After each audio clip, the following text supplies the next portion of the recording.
বুরহানগঞ্জ বাজারে পানের আড়ত, পান বিক্রি দেখার জন্য চলে আসলাম। এই সেই পান, কোথায় কোথায় পান নিয়ে আড়তদাররা বসে আছে ব্যাপারীর অপেক্ষায়। প্রত্যন্ত গ্রাম অঞ্চল থেকে চাষিরা এরকম পানগুলোকে বেঁধে নিয়ে আসে পান বিক্রি করার জন্য বাজারে, আর সেটা দেখার জন্য আজকে চলে আসলাম। আর এই বাজারটার নাম হলো বুরহানগঞ্জ। একটা স্কুল মাঠে বাজার বসে প্রত্যেক শুক্রবার। শত শত চাষিরা পান বিক্রি করার জন্য এই হাটে চলে আসে। এই পানগুলো পাইকাররা কিনে শুধু ভোলা জেলাতেই রাখে না, বাংলাদেশের বিভিন্ন জেলায় এগুলো পাঠিয়ে দেয়। অনেক পান, আর এই পানগুলো ভোলা থেকে ভোলার বাহিরেও চলে যায়।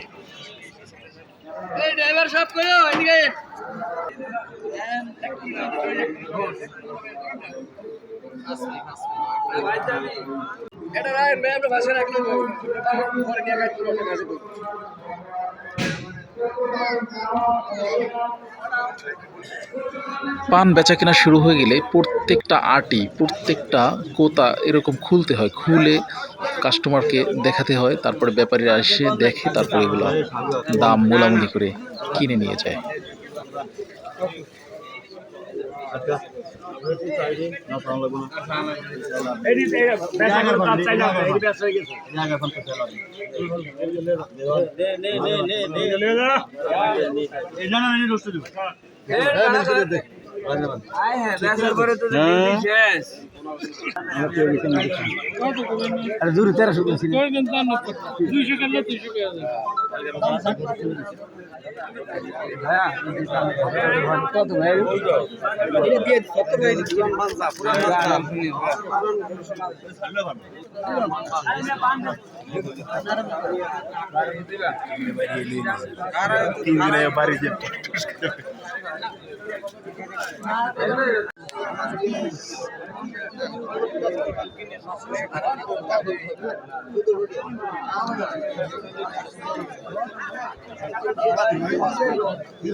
আরে মামা আমি 250 বুঝি তো আমার বলে